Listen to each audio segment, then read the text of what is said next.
Welcome back. मैं लवकेश सहाय एक बार फिर स्वागत करता हूं आपके अपने यूट्यूब चैनल पर। ये आपके चाइल्ड डेवलपमेंट की क्लास है और ये प्रीवियस वीडियो का लास्ट क्वेश्चन था। तो चलिए एक बार फिर स्टार्ट करते हैं अपने पहले क्वेश्चन से। आपका पहला क्वेश्चन है, समसामयिक परिप्रेक्ष्य के अनुसार बाल विकास की प्रक्रिया है। अब आपको बाल विकास की प्रक्रिया के बारे में कुछ यहाँ पर ऑप्शन दे रखा है, आपको बताना कौन सा ऑप्शन सबसे सही है।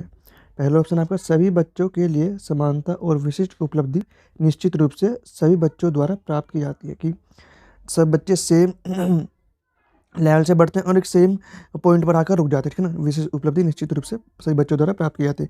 और जो विशेष उपलब्धियां मतलब कि किसी को कुछ बनना है, किसी को कुछ बनना है ना, वो सब सेम लेवल पर आकर रुक जाते हैं।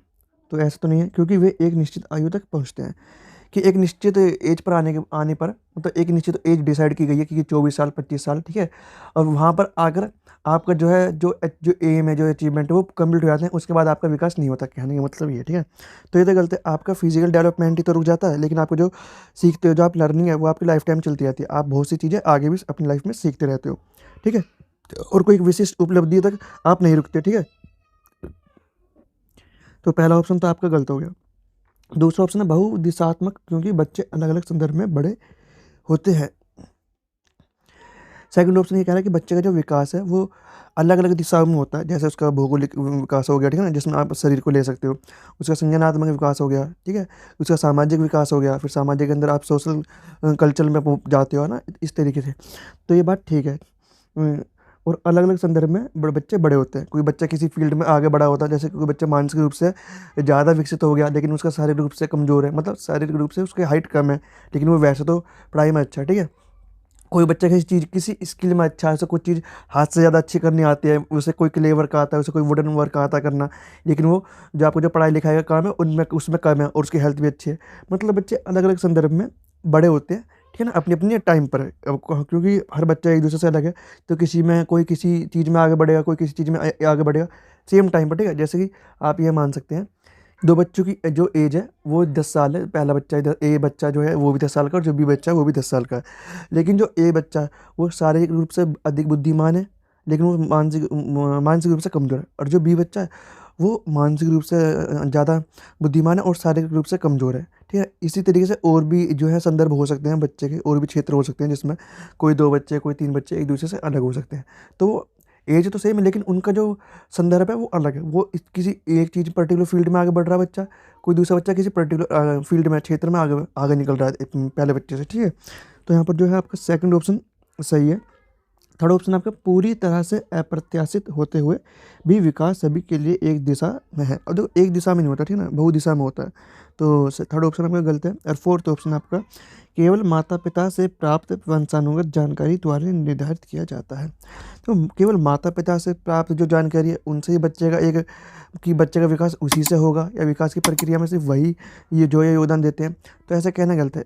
वंशानुक्रम के बाद जो बच्चा आता है संसार में, फिर वातावरण में, तो वातावरण का इफेक्ट उस पर सबसे ज़्यादा पड़ता है, ठीक है। तो यहाँ पर आपका जो फोर्थ ऑप्शन है वो भी गलत होगा। यहाँ पर आपका जो सेकंड ऑप्शन है बस वही ठीक है, ठीक है। नेक्स्ट क्वेश्चन आपका, विकास का डैश सिद्धांत वर्णन करता है कि पेशे कौशल का विकास शरीर के केंद्र से प्रारंभ होता है और बाहर की ओर बढ़ता है।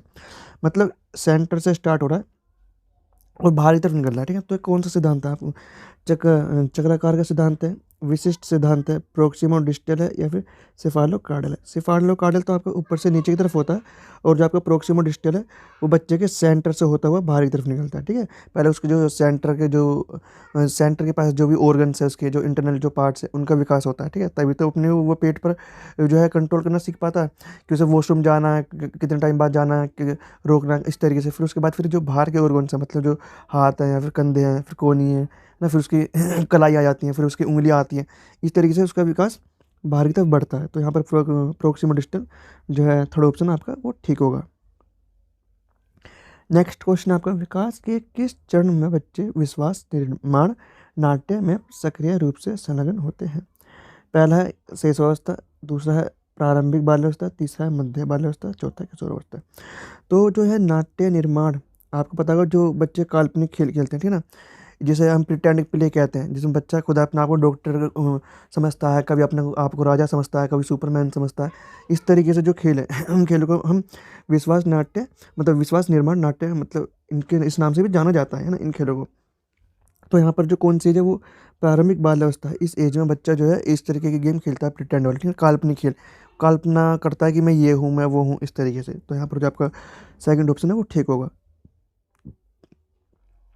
आपका नेक्स्ट क्वेश्चन है, निम्नलिखित में से कौन सामाजिकरण का द्वितीय घटक है। आपको द्वितीय घटक बताना है। पहला परिवार, देखिए परिवार प्राथमिक घटक है, फिर उसके बाद वो स्कूल में आता है तो स्कूल द्वितीय घटक हो जाता है। स्कूल में आने के बाद फिर वो मीडिया का देखता है ना, जैसे वो थर्ड क्लास में आया, फोर्थ क्लास में आया, अब तो बच्चे सेकंड क्लास के जो बच्चे होते हैं वही फ़ोन चलाने लगते हैं। तो यहाँ पर जो मीडिया भी है वो भी आपको द्वितीय घटक में आएगा। और जो धार्मिक संस्था है तो और भी बाद में आती है, ठीक है ना, फिफ्थ क्लास के बाद, सिक्स क्लास के बाद, सेवन्थ के बाद बच्चे को थर्ड या फोर्थ क्लास में पता चलती है कि हमें भगवान, इस तरीके से जो उनको कॉन्सेप्ट होता है भगवान को लेकर, गॉड को लेकर, धार्मिक संस्थाओं को लेकर। तो यहाँ पर जो सेकंड ऑप्शन आपका, थर्ड ऑप्शन और फोर्थ ऑप्शन है द्वितीय घटक जो सामाजिकरण के हैं, ठीक है। तो यहाँ पर जो सेकंड, थर्ड और फोर्थ है थर्ड ऑप्शन में आपका, तो यहाँ पर जो आपका थर्ड ऑप्शन वो है ठीक होगा। नेक्स्ट क्वेश्चन आपका, लॉरेंस कोलबर्ग ने अपने नैतिक तर्क के सिद्धांत में निम्नलिखित में से कौन सा चरण प्रस्तावित नहीं किया। अब देखो आपने जो है लॉरेंस कोलबर्ग की थ्योरी, नैतिक विकास का जो सिद्धांत है इनका बहुत प्रचलित है। इन्होंने स्टेजेस दिए हैं, स्टेजेस के अंदर उन्होंने लेवल भी दिए हैं, ठीक है, इस तरीके से। तो उन्होंने 3 स्टेजेस दी थी। पहली आपकी पूर्व परंपरागत, दूसरी है परंपरागत, तीसरी है अपरंपरागत। मतलब अपरंपरागत नहीं, पश्चिम परंपरागत, मतलब परंपरागत के जो बाद आती है, पश्चात, ठीक है ना, बाद, आफ्टर, बिफोर, इस तरीके से। यहाँ पर 3 दी थी, लेकिन जो अपरंपरागत चरण जो यहाँ पर सेकंड ऑप्शन है वो यहाँ पर गलत है। उन्होंने अपरंपरागत कोई स्टेज ही नहीं दी, उन्होंने पूर्व दिया, पश्चात दिया और परंपरागत दिया, ठीक है। तो सेकंड ऑप्शन आपका यहाँ पर गलत होगा। आपका नेक्स्ट क्वेश्चन है, एक शिक्षिका लेव वाइगोत्स्की के सामाजिक रचनावाद सिद्धांतों पर अपनी कक्षा में शिक्षण अधिगम प्रक्रिया को तैयार करना चाहती है। जो लेव वाइगोत्स्की है वो सामाजिक रचनावाद के सामाजिकवाद के नाम से जान जाते हैं, क्योंकि उन्होंने सोशल थ्योरी दी थी, ठीक है ना, सोशल लर्निंग की, सोशल लोगों से इंटरेक्शन करके बच्चा जो है सीखता है। इससे प्रभावित होकर जो टीचर है ये जो है शिक्षण अधिगम प्रक्रिया को तैयार कर रही है। उसे निम्नलिखित में से किसे ग्रहण नहीं करना चाहिए। अब वो ऐसा कौन सा कार्य नहीं करेगी जो लेव वाइगोत्स्की के सिद्धांत पर है, ठीक है ना। मतलब 3 तो लेव वाइगोत्स्की के सिद्धांत पर को फॉलो करते हैं, लेकिन एक फॉलो नहीं कर रहा। पहला ऑप्शन आपका, सामाजिक संदर्भ के आधार पर शिक्षण अधिगम अनुभवों को तैयार करना, किसान मतलब सोशल कॉन्टेक्स्ट के अंदर, ठीक है ना, कि समाज में जैसे प्रक्रिया हो रही है, समाज में जैसा हो रहा है, कोई समाज में कोई घटना घटी है ना, और जो बच्चे के मानसिक रूप के अकॉर्डिंग भी है, तो उसको वो मतलब उसको ऐड कर देगी अपनी शिक्षण विधि में, ठीक है ना, जो शिक्षण अधिगम प्रक्रिया इसके अंदर। तो ये हो सकता है, जैसे राम और श्याम की कहानी सुनाना, बैलों की कहानी सुनाना, या कुछ भी जिसको सुनकर बच्चे ये समझे कि इंटरेक्शन कितना कितना कितना करना जरूरी है, ठीक है। तो फर्स्ट ऑप्शन तो आपका सही है, लेव वाइगोत्स्की के अकॉर्डिंग है। दूसरा, विद्यार्थी के अधिगम प्रयासों का बारीकी से अवलोकन करना, कि जो बच्चा सीख रहा है या फिर जो बच्चा पढ़ रहा है, ठीक है, जो भी लर्निंग जितनी भी कर रहा है, जितनी हो रही है, जितनी नहीं हो पा रही है, वो अवलोकन करे उस चीज़ का कि बच्चा मेरी अधिगम प्रक्रिया को जो मैं इसे पढ़ा रही हूँ तो कितना समझ पा रहा है, ठीक है ना। उसका मूल्यांकन करना, अवलोकन करना कि कितना समझ पा रहा है, कितने मेरे क्वेश्चनों का जवाब दे पा रहा है या फिर नहीं दे पा रहा, तो फिर वो उसका निदान और आपका जो उपचार है इन टेक्निक्स को फॉलो करेगी। तो सेकंड ऑप्शन भी आपका ठीक है। थर्ड ऑप्शन आपका, अधिगम आकलन करने के लिए औपचारिक मानकीकृत परीक्षणों का उपयोग करना। तो देखो मानकीकृत परीक्षण का उपयोग करना लेव वाइगोत्स्की के कहीं भी नहीं लिखा हुआ, उन्होंने अपने कहीं भी मेथड में इसका जिक्र नहीं किया गया, ठीक है। और फोर्थ ऑप्शन है, आवश्यकता पड़ने पर मचान उपलब्ध करना। मचान मतलब जब वो पढ़ा रही है, शिक्षण अधिगम प्रक्रिया उन्हें डिसाइड कर ली और वो पढ़ा रही है, लेकिन बच्चे को डिफिकल्टी आ रही है करने में, तो उसको इनडायरेक्ट वे में हेल्प करेगी, ठीक है। तो इसका फोल्डिंग बोलते हैं जहाँ तक इसे इंग्लिश में। तो यहाँ पर जो आपका फोर्थ ऑप्शन भी ठीक है, लेकिन जो थर्ड ऑप्शन है वो एक लौता ऐसा ऑप्शन है जो लेव वाइगोत्स्की की जो सिद्धांत है इसको फॉलो नहीं कर रहा है। तो यहाँ पर आपका जो थर्ड ऑप्शन है वो गलत होगा। नेक्स्ट क्वेश्चन है आपका, छात्र के अधिगम की सुविधा हेतु लेव वाइगोत्स्की ने अपने सामाजिक रचनावाद के सिद्धांत में निम्नलिखित में से किसका सुझाव दिया है। एक और क्वेश्चन है ये आपका जो है लेव वाइगोत्स्की के ऊपर। पहला ऑप्शन आपका सहकर्मी सहयोग। सहकर्मी सहयोग का मतलब यहाँ पर यह है कि बच्चा जो है दूसरों से इंटरेक्शन करके सीख रहा है, ठीक है ना। कुल मिला के बात है, अगर बच्चा किसी दूसरे की हेल्प ले रहा है, और यहाँ पर वाइगोत्स्की का क्वेश्चन दे रखा है कि वाइगोत्स्की के अकॉर्डिंग बताओ स्कैफोल्डिंग हो रहा है, जोन ऑफ प्रोक्सिमल डेवलपमेंट है, ठीक है ना, इस तरीके से कोई सहायता कर रहा है, कोई दूसरे की हेल्प ले रहा है, ग्रुप में वर्क कर रहा है, ठीक है ना, एक्टिविटी कर रहा है, कुछ भी कर रहा है मतलब, तो वहाँ पर आपका वही ऑप्शन सही होगा, ठीक है। दूसरा ऑप्शन है सांस्कृतिक साधनों का हस्तक्षेप ना करना, दूसरा ऑप्शन गलत है। थोड़ा रटन विधि पर ध्यान देना गलत, और अप्रासंगिक पाठ्यक्रम, तो ये भी गलत होगा। यहाँ पर सिर्फ आपका जो लैब वाइगोत्स्की के जो अकॉर्डिंग है वो सिर्फ फर्स्ट ऑप्शन है, सहकर्मी सहयोग, मतलब जो साथ में जो आपके पीयर्स है उनका सहयोग लेना, ठीक है ना, उनके साथ सीखना, उनकी हेल्प लेना, आप उनकी हेल्प कर रहे हो इस तरीके से। तो यहाँ पर जो आपका फर्स्ट ऑप्शन है वही ठीक होगा। नेक्स्ट क्वेश्चन आपका, एक प्रगतिशील कक्षा के शिक्षक को यह विश्वास करना चाहिए कि, एक प्रगतिशील क्लास का जो है टीचर है उसे क्या विश्वास करना चाहिए, कक्षा सदैव सख्त नियंत्रण में होनी चाहिए तथा केवल शिक्षक को निर्देश देना चाहिए। तो देखो ऐसा तो गलत है, सख्त निर्देश हो, है ना, इस तरीके से, ये चीज़ तो आपको करनी ही नहीं है ना, एक टीचर होने के नाते, ठीक है। और सिर्फ आप निर्देश दो तो ये भी गलत है। भाई आप भी कुछ ना कुछ कहीं ना कहीं कभी ना कभी बच्चों से सीखते हो, और बच्चे तो हमेशा आपसे सीखते ही हैं, ऐसा मान के चलिए, ठीक है। और ये सच भी है, बच्चे आपसे ज़्यादा सीखते हैं, लेकिन बच्चे कुछ ऐसी बातें भी आपको बता जाते हैं जो आपने उस पर कभी गौर ना किया, ठीक है ना। फिर आपको एक नया कुछ चीज़ पता चलती है कि हाँ यार, मैंने तो इसके बारे में सोचा ही नहीं, ये तो मुझे कुछ नई चीज़ पता चली है। तो ये ज़रूरी नहीं कि सिर्फ टीचर ही निर्देश दे हर बार, कोई जो स्टूडेंट है वो भी कोई मेथड बता सकता है, कोई भी वो कोई शॉर्ट तरीका बता सकता है किसी क्वेश्चन करने का, कोई एक्टिविटी करने का, किसी काम को जल्दी करने का, ठीक है। तो यहाँ पर जो आपका फर्स्ट ऑप्शन है वो तो गलत है। सेकंड ऑप्शन आपका, अधिगम केवल कक्षा में होता है। अब अधिगम सिर्फ कक्षा में हो, ये कहना भी गलत है, तो सेकंड ऑप्शन भी आपका गलत होगा। थर्ड ऑप्शन आपका, शिक्षार्थी कक्षा में अपने साथ विविध प्रकार के श्रमित अनुभव लाते हैं, ये ठीक आपका ऑप्शन, मतलब ये ऑप्शन आपका जो थर्ड है वो ठीक होगा। कि बच्चा जब घर से आता है ना, तो वो अपने साथ बहुत सारे अनुभव लेकर आता है, ठीक है। चाहे वो उसका सांस्कृतिक हो, उसका लोगों से बात करने का, इंटरेक्शन करने का हो, ठीक है। जैसे कि मैं वो घर से अगर ये चीज़ सीख कर आया कि यदि कोई मेरे से कुछ चीज़ मुझे दे रहा है तो मैं उसे अपनी चीज़ दूँ, ठीक है ना। मैं उसकी, अगर कोई मेरे से हेल्प मांग रहा है तो मैं उसकी हेल्प करूँ। कोई यदि खेल रहा है या फिर किसी के पास यदि पेंसिल नहीं है तो मैं उसको अपनी पेंसिल दे दूँ, यदि मेरे पास 2 पेंसिल हैं। इस तरीके से मतलब दूसरों की हेल्प करना। और यदि यही चीज़ बच्चा सीख कर घर से आ रहा है तो वो स्कूल में भी वही चीज़ करेगा। यदि बच्चा अच्छी आदतें सीख कर आ रहा है घर से, जैसे साफ-सुथरे कपड़े पहनना, वॉशरूम के बाद हाथ धोना, ठीक है। तो ये चीज़ें ही वो स्कूल में ऐसा बन के जाएगा, ठीक है, क्योंकि वॉशरूम के बाद हाथ हाथ धोना। यदि बच्चा घर से जा रहा है गलत लैंग्वेज सीख कर, ठीक है, क्योंकि घर का माहौल इस तरीके का है बच्चा, या फिर कोई बच्चा ऐसी सोसाइटी में रह रहा है, ठीक है ना, उसके आसपास का वातावरण अच्छा नहीं है, तो क्लास में भी वो टीचर से गलत तरीके से बात करेगा। अपने स्टूडेंट जो पीयर ग्रुप है उसका, या फिर जो उसके क्लासमेट्स हैं, उन साथ वो गलत बिहेव करेगा। तो अपने साथ बच्चा ना बहुत सारे अनुभव जो है लेकर आता है। तो यहाँ पर जो आपका थर्ड ऑप्शन वो ठीक है। फोर्थ है, शिक्षार्थी केवल प्रयोग और अभ्यास के माध्यम से ही सर्वाधिक अर्थपूर्ण ढंग से सीखते हैं, तो ये ऑप्शन भी आपका गलत होगा, ठीक है। तो यहाँ पर आपका जो है सेकंड ऑप्शन और जो थर्ड ऑप्शन है वही ठीक है, ठीक है। नेक्स्ट क्वेश्चन आपका, निम्नलिखित में से किस सिद्धांतकार ने इस बात को अस्वीकार कर दिया कि बुद्धि एकात्मक है तथा यह प्रस्तावित किया कि कई अलग अलग स्वतंत्र बुद्धियाँ मौजूद होती है। अब कहने का मतलब यह है कि एक आपको पता होगा जब आप इंटेलिजेंस की थ्योरी पढ़ते हैं बहुत सारी, कि थॉर्नडाइक ने दी है, स्पीयरमैन ने दी है, किसी ने कुछ दिया है, थॉर्नडाइक है ना, गाल्टन हो गया आपका, है ना, हावर्ड गार्डनर हो गए, इन सब ने कहीं ना कहीं थ्योरी दी है इंटेलिजेंस के ऊपर, ठीक है।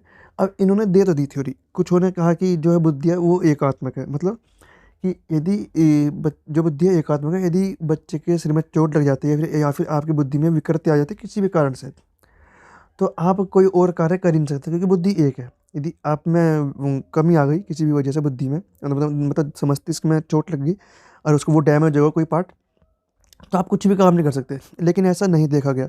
हावर्ड गार्डनर ने क्या करा, उन्होंने बुद्धि को देखा कि शरीर के एक पार्ट में चोट लगने पर, ठीक है ना, कोई भी पार्ट हो सकता है, कि शरीर के किसी एक पार्ट में भाग में चोट और लगने पर बच्चा उस फील्ड में कमज़ोर हो गया, किसी एक पर्टिकुलर फील्ड में, लेकिन जो और फील्ड है वो बरकरार है अभी, ठीक है, इस तरीके से। तो उन्होंने कहा कि सिर्फ एक ही फील्ड में तो कमज़ोर हो रहा है बच्चा, और सब फील्ड में तो सही काम कर रहा है। यदि बच्चे के सिर में चोट लगी है, फॉर एग्जांपल हम मान लेते हैं किसी बच्चे के सिर में चोट लगी है, तो बोलना है तो छोड़, मतलब उसकी आवाज़ तो गायब हुई है, लेकिन काम तो सेम टू सेम वैसे ही कर रहा है। मैथ पढ़ना आता है उसे, हिंदी पढ़नी आती है, मतलब मैथ करना आता है, हिंदी पढ़नी आती है, इंग्लिश पढ़नी आती है, ठीक है, और सब जो वर्क है, चलना फिरना, वो सब सब चीज़ कर रहा है। लेकिन जो सिर में चोट लगने से वजह से उसकी बस आवाज़ गई है, ठीक है, इस तरीके से आप एक एग्जाम्पल के रूप में इसको लीजिए। तो यहाँ पर जो आपका वो कौन थे, हावर्ड गार्डनर, जिन्होंने कहा कि बुद्धि एक नहीं है, एकात्मक नहीं है, बुद्धि अलग अलग प्रकार की होती है, कोई देखने वाली होती है, कोई काइनेस्टिक होती है, ठीक है, कोई स्पार्चुअल होती है। इस तरीके से इन्होंने बुद्धि को 7 या 8 भागों में डिवाइड किया, ठीक है। तो यहाँ पर जो आपका सेकंड ऑप्शन है वो ठीक होगा। नेक्स्ट क्वेश्चन आपका, रोहन की एक खिलौना गुड़िया मिलने पर प्रतिक्रिया थी। अब रोहन को एक खिलौना गुड़िया मिली थी, मतलब एक गुड़िया मिली, खिलौना है जो है, मुझे यह खिलौना पसंद नहीं है। अब वो ये कहता है क्योंकि लड़के गुड़ियों मतलब गुड़िया के साथ नहीं खेलते। यह एक उदाहरण है। अब रोहन को गुड़िया मिली और उसने बोल दिया कि लड़के गुड़िया से नहीं खेलते, सिंपल सी बात खत्म, उसने कह दिया। तो ये किस चीज़ को दर्शा रहा है? लिंग प्रासंगिकता को, लिंग भेदभाव को, लिंग रूढ़िवादिता को, या फिर लिंग स्थिरता को?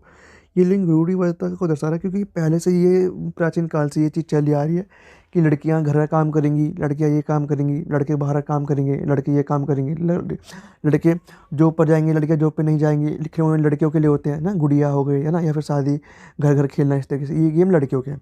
लड़कों के गेम बैट बॉल हो गया, या फिर कोई कैरम हो गया, या फिर मतलब और भी जो गेम है, चेस हो गया, इस तरीके से। लड़कियां क्या खेलेंगी, वो रैकेट, वो रस्सा कूदेंगी, मतलब इस तरीके से गेम जो है ये कैटेगराइज कर दिया प्राचीन समय से ही, पहले से बहुत टाइम से। तो बच्चे के मन में यही बात बैठी हुई है। अब वो क्यों बैठी हुई है? उसके घर का एनवायरनमेंट ऐसा है जिन्होंने लड़कियों के लिए ऐसा सोच रखा है। तो क्या पता बच्चा भी ऐसे सोच रहा हो, या फिर उसका समाज ऐसा हो जिसमें वो रह रहा है कि लड़के जॉब पे जाते हैं, लड़कियां जॉब पर नहीं जा सकती, लड़कियां पढ़ाई नहीं कर सकती ज़्यादा, सिर्फ 10th तक या 12th तक। कुछ भी रीज़न हो सकता है, लेकिन जो ये सब चीज़ें ना, ये सब लिंग रूढ़िबद्धता को दर्शाते हैं। ठीक है, तो यहाँ पर जो आपका सी ऑप्शन है वो ठीक होगा। नेक्स्ट क्वेश्चन आपका, एक शिक्षिका अपने छात्रों को 1 महीने की अवधि में एक निबंध के लिए कई मसौदों पर काम करने में मदद करती है ना। मतलब एक निबंध बोला उस पर, और उसके जो निबंध के भी बहुत सारे पार्ट्स होते हैं, उनके अलग अलग पार्ट्स पर काम करने के लिए बोलती है बच्चों से, ठीक है ना। काम करने में मदद करती है, अच्छा उनकी मदद करती है बच्चों की, और उनका समर्थन करती है कि बच्चे जैसे कर रहे हैं, मतलब उनके इंडायरेक्ट वे में हेल्प करना, आप ये बोल सकते हैं। यदि वह प्रत्येक विद्यार्थी के सभी प्रारूपों के साथ साथ उस पर कार्य करने की प्रक्रिया पर विचार करती है कि बच्चा काम तो कर रहा है, लेकिन उसके काम करने के तरीकों पर विचार करे, ठीक है ना, कि ये ऐसा कैसे कर रहा है, क्यों कर रहा है, मतलब और भी चीज़ें होती है कि बच्चा किसी और तरीके से क्यों नहीं कर सकता। अब टीचर इस चीज़ का सोच रही है, इस चीज़ के बारे में, तो वह किस प्रकार के आकलन का उपयोग कर रही है। अब ये आकलन कर रही है, मतलब ठीक है, यहाँ पर कौन सा आकलन है आपको बताना है। योगात्मक आकलन नहीं है, सामान्य संदर्भित आकलन भी नहीं है, और मानकीकृत आकलन भी नहीं है। ये रचनात्मक आकलन है कि बच्चा इस तरीके से क्यों कर रहा है, बच्चा इस प्रकार से कैसे कर रहा है, इन चीज़ों को जानना, इन चीज़ों को समझना। ठीक है, तो यहाँ पर जो आपका थर्ड ऑप्शन है वो ठीक होगा। आपका नेक्स्ट क्वेश्चन है, एक बहुभाषी कक्षा में एक शिक्षक को चाहिए। अब एक शिक्षक को क्या चाहिए, ठीक है, आपको बताना है। पहला ऑप्शन है, संचार के लिए मातृभाषा के प्रयोग को हतोत्साहित करें। देखो, मातृभाषा के प्रयोग को प्रोत्साहित करते हैं, मतलब उनको नेगलेक्ट नहीं करते, उसको इनकार नहीं करते, ठीक है ना, हतोत्साहित नहीं करते। एक होता है प्रोत्साहित, प्रोत्साहित मतलब उसको आगे बढ़ाना कि हाँ बेटा तू बोलो। एक होता है हतोत्साहित, कि उसको सामने ऐसा बिहेवियर कर देना या उसको ऐसे पनिशमेंट दे देना कि वो मातृभाषा का प्रयोग न करे, तो ये हतोत्साहित हो गया। सेकंड ऑप्शन आपका, बहुसंख्यक छात्रों द्वारा उपयोग की जाने वाली प्रमुख भाषा को ही पहचानें, कि क्लास में जो लैंग्वेज ज़्यादा बच्चों द्वारा बोली जाती है, जैसे 30 बच्चे हैं, 20 बच्चे किसी पर्टिकुलर एक लैंग्वेज के बोल रहे हैं और 10 बच्चे किसी और लैंग्वेज के बोल रहे हैं, तो जो टीचर है वो 20 बच्चे जो लैंग्वेज बोल रहे हैं उसको प्रीफरेंस ज़्यादा देगा। तो ऐसा भी नहीं करना, भाषाओं की विविधता के बारे में तो सेकंड ऑप्शन भी नहीं है, ठीक है। तो ये विविधता को तो दर्शा रहा है कि 20 बच्चे एक लैंग्वेज को बोल रहे हैं और 10 बच्चे अलग लैंग्वेज को बोल रहे हैं, चाहे दो ही लैंग्वेज सही, लेकिन है तो कम से कम। थर्ड ऑप्शन है, जागरूकता उत्पन्न करें और छात्रों की पसंद के अनुसार उनके उपयोग की अनुमति दें, अंग्रेजी जैसी एक लक्षित भाषा के अलावा। तो देखो, यहाँ पर कहने का मतलब यह है कि बच्चों में जागरूकता को उत्पन्न करें, ठीक है। और बच्चे, जो भी बच्चे जिस लैंग्वेज को समझते हैं, सही बच्चे, ठीक है, सही बच्चे किसी भी लैंग्वेज को समझते हैं, उस लैंग्वेज को ज़्यादा उपयोगी माने और उसी को बोलने की अनुमति दी जाए बच्चों को भी, और टीचर भी उस चीज़ का यूज़ करे बच्चों को पढ़ाने में, ताकि वो सभी बच्चों को पढ़ा सके। यदि कोई एक आध बच्चा ऐसा है जिसको बिल्कुल भी नहीं आ रही वो लैंग्वेज, तो उसके लिए टीचर प्रयास कर सकता है, ठीक है ना, उसको अलग से नहीं पढ़ाएगा, उसके लिए प्रयास कर सकता है कि बेटा तू इसके साथ साथ इस चीज़ को भी समझ, ठीक है ना। मतलब जैसे कि यदि तेल लैंग्वेज में कोई वर्ड ये है, ठीक है ना, कोई घोंसला, घोंसे को तेल लैंग्वेज कुछ और बोलते हैं, और इन सब बच्चों की लैंग्वेज में घोंसले को कुछ और बोलते हैं, ठीक है ना। तो इस चीज़ को समझ जा कि मेरी लैंग्वेज में इस शब्द को ये बोलते हैं, ठीक है ना, तो इससे हमारी लैंग्वेज भी सीख पाएगा और समझ पाएगा, ठीक है। इससे उसके बच्चे का ही फ़ायदा होगा, क्योंकि वो अपनी लैंग्वेज को तो जानता है, वो औरों की लैंग्वेज को ही समझ रहा है, ठीक है। स्टार्टिंग में परेशानी होती है, लेकिन धीरे धीरे करके बच्चा इन चीज़ों को समझ जाएगा और सीखने लग जाएगा। उससे इससे फ़ायदा क्या होगा, बच्चे को 2 लैंग्वेज आ जाएगी, एक तो अपनी तो उसे पता ही है, उसमें तो पकड़ है ही, वो दूसरी लैंग्वेज भी सीख जाएगा। तो यहाँ पर जो आपका थर्ड ऑप्शन है वो ठीक है, और फर्स्ट और सेकंड के कंपैरिजन में। और फोर्थ ऑप्शन है, अन्य भाषाओं के उपयोग को हतोत्साहित करें, कि टीचर को जो लैंग्वेज आती है वो उसमें ही पढ़ाएगा, और जो और बाकी लैंग्वेज है उनको हतोत्साहित कर देगा, मतलब उनको नकार देगा। तो यहाँ पर जो आपका फोर्थ ऑप्शन है वो भी गलत होगा। यहाँ पर जो सिर्फ आपका सी ऑप्शन है वही ठीक है, जो वही अप्रोप्रिएट है। नेक्स्ट क्वेश्चन है आपका, राष्ट्रीय शिक्षा नीति 2020 के 20 के चाहिए अनुसार, मतलब 20 के अनुसार शिक्षा आवश्यक होनी चाहिए। यहाँ पे जो चाहिए लास्ट में होना चाहिए था, यहाँ लिखा होना चाहिए था। पहला ऑप्शन आपका, केवल पूर्व निर्धारित सामग्री पर ध्यान केंद्रित करना। तो केवल पूर्व निर्धारित सामग्री पर ध्यान केंद्रित करना, ये गलत है आपका। सेकंड है, समस्या समाधान पर ध्यान देना, ये ठीक है। समस्या समाधान भी तो होना चाहिए, है ना। अगर यहाँ पर केवल समस्या समाधान पर बोल देता तो ये भी गलत हो जाता। थर्ड ऑप्शन आपका, शिक्षार्थियों के बीच आलोचनात्मक चिंतन विकसित करना। अब आलोचनात्मक चिंतन का मतलब यहाँ पर ये नहीं है कि सिर्फ उसकी बुराइयों को देखना, बुराइयों को भी देखना, अच्छाइयों को भी देखना। अब ये हम ये नहीं कह सकते ना कि ये बुराई कर रहा है, वो सिर्फ जो बच्चा है उसके वो बता रहा है विशेषता है। अब वो विशेषता किसी पर्टिकुलर फील्ड की, किसी सब्जेक्ट की, किसी टॉपिक की नेगेटिव भी हो सकती है, पॉजिटिव भी हो सकती है, ठीक है। होता है ना ऐसे कि जब हम किसी दोस्त की गलती निकालते हैं तो हम उसकी गलती निकालते वक्त ऐसे नहीं कहते कि तूने ये किया, वो बस बताता है कि तूने ऐसा किया मेरे साथ। वो ये नहीं कहता कि तू गलत है, तूने गलत किया, वो कहता है कि तूने देख उस दिन ऐसा किया था मेरे साथ, है ना। तो आप खुद ही समझ जाते हो कि यार हाँ यार, मतलब मैंने इसके साथ गलत किया।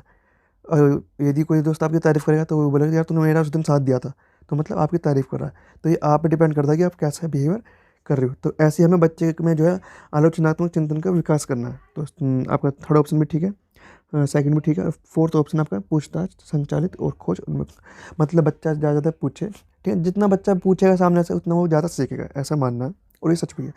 और खोज भी, यदि बच्चा खुद खोज करे तो ये तो और भी अच्छा है, ठीक है। तो यहाँ पर आपका जो फोर्थ ऑप्शन है वो भी ठीक होगा। तो यहाँ पर जो सेकंड, थर्ड और फोर्थ ऑप्शन ठीक है, वहाँ यहाँ पर सेकंड, थर्ड और फोर्थ फर्स्ट ऑप्शन में ही है। तो यहाँ पर आपका फर्स्ट ऑप्शन ही ठीक होगा, ठीक है। नेक्स्ट क्वेश्चन आपका, अपने पाठ्यक्रम को पूर्ण करने हेतु एक शिक्षक सदैव शिक्षार्थियों के पसंदीदा समूह से उत्तर की अपेक्षा करता है। एक टीचर है, वो अपने चैप्टर को पूरा करना चाहता है, ठीक है ना, ख़त्म करना चाहता है। कुल मिला के बात यह है, कोई भी चैप्टर, फर्स्ट चैप्टर है, फिफ्थ चैप्टर, सेवन्थ है, तो वो क्या करता है, जो बच्चे उसके पसंदीदा बच्चे हैं, जो पढ़ने वाले हैं, है ना, जो बैक बेंचर नहीं है, उन बच्चों से सवाल पूछता है और वो जवाब दे भी देते हैं। तो इससे क्या होता है, और बच्चों को मौका नहीं मिलता। और दूसरा चीज़, बच्चों का घोटाला कर दिया टीचर ने। दूसरी चीज़, टीचर कोर्स को जल्दी ख़त्म कर देता है, ठीक है ना, क्योंकि मैंने एक चैप्टर करा दिया। बच्चों से वो क्वेश्चन पूछेगा कि उसे ये आशा होती है कि मैं कोई क्वेश्चन पूछूंगा तो ये बच्चा जवाब दे देगा, और उसने बच्चे ने जवाब दे दिया। तो इससे क्या होता है, फिर वो नेक्स्ट सवाल पूछता है, चैप्टर में आगे चलते हैं, फिर आगे चैप्टर में और आगे चलते हैं, इस तरीके से चैप्टर खत्म हो जाता है 2 या 3 दिन में, या फिर 1 दिन में भी, ठीक है। तो ऐसा बहुत से टीचर करते हैं। वो सिर्फ जो इंटेलिजेंट बच्चे होते हैं, जो आगे बैठे होते हैं बेंच पर, उनसे सवाल पूछते हैं और इस तरीके से चैप्टर जल्दी खत्म कर देते हैं। जो बैक बेंचर हैं, चाहे बच्चा पढ़ने वाला ना हो, लेकिन आप तो अपना काम पूरा कीजिए, ठीक है। तो यहाँ पर जो है अपेक्षा करता है शिक्षक की क्रियाविधि, और टीचर कैसी कौन सी एक्टिविटी को, किसी क्रियाविधि को फॉलो कर रहा है। पहला ऑप्शन आपका, पाठ्यक्रम को पूर्ण करने के लिए उचित है, यह दर्शाता है कि शिक्षक के पास अपनी, ये ऑप्शन अधूरा है। पाठ्यक्रम को पूर्ण करने के लिए यह उचित है, मतलब ये सही तरीका है, तो ये सही तरीका तो नहीं है, ठीक है। यह दर्शाता है कि शिक्षक के पास अपनी, ये आगे ऑप्शन अधूरा है, तो पहला ऑप्शन तो हम गलत लगा देते हैं क्योंकि इसमें आधी लाइन तो गलती है, ठीक है। सेकंड ऑप्शन आपका, कक्षा के सर्वश्रेष्ठ छात्र की पहचान करने का एक अच्छा कौशल है, कि सबसे इंटेलिजेंट कौन है क्लास में, ये पहचान करने का एक अच्छा तरीका है। तो भाई टीचर तो सिर्फ गिने चुने बच्चों से पूछ रहा है, वो सबसे थोड़ी पूछ रहा है, ऐसे थोड़ी डिसाइड कर लिया जाएगा। तो सेकंड ऑप्शन आपका गलत होगा कि एक अच्छे बच्चे का आप पहचान कर पाओगे। थर्ड ऑप्शन आपका, अन्य छात्रों को समान अवसर से वंचित कर रहा है, बिल्कुल ठीक। जो बच्चा बैक बेंचर नहीं है और वो फ्रंट बेंचर भी नहीं है, जो बीच का, ठीक है ना, उसको चीज़ें आती हैं लेकिन वो कभी बोलता नहीं है, ठीक है ना, कोई जवाब नहीं देता क्योंकि टीचर उससे कहीं पूछता नहीं है, और खुद बोलने की उसकी हिम्मत नहीं होती। तो जो कुछ ऐसे बच्चे हैं जो इंटेलिजेंट नहीं है और बहुत बुद्धि भी नहीं, मतलब वो बहुत ज़्यादा इंटेलिजेंट भी नहीं है, तो वो बहुत मंद बुद्धि भी नहीं है, ठीक है ना, नाकारा भी नहीं है, बेकार भी नहीं है, बैक बेंचर भी नहीं है, ऐसे बच्चों का लॉस हो जाता है ऐसे, ठीक है। वो बच्चे वंचित हो जाते हैं इन चीज़ों से, फिर वो भी पढ़ना लिखना बंद कर देते हैं, फिर वो भी बैक बेंच कैटेगरी में आने लगते हैं धीरे धीरे करके समय के साथ। तो यहाँ पर जो थर्ड ऑप्शन है वो ठीक है। और फोर्थ ऑप्शन भी देख लेते हैं, सभी छात्रों की समान भागीदारी सुनिश्चित करने में प्रभावी होगा। समान बच्चों की सभी बच्चों की समान भागीदारी कहाँ हो रही है, टीचर तो सिर्फ कुछ ही बच्चों से कर रहा है, चुनिंदा जो मनपसंद बच्चे हैं वो सिर्फ उन्हीं से उत्तर ले रहा है, तो ये चीज़ ऑप्शन भी आपका गलत होगा। यहाँ पर आपका थर्ड ऑप्शन है वही ठीक है, ठीक है। नेक्स्ट क्वेश्चन आपका, डिसकैलकुलिया ग्रस्त छात्र के समावेशन का समर्थन करने हेतु यह महत्वपूर्ण है, क्या महत्वपूर्ण है। कार्य पूर्ण करने हेतु सख्त समय की कमी निर्धारित करें। गलत, भाई सख्त नहीं होना, बच्चा वैसे डिसकैलकुलिया से ग्रसित है।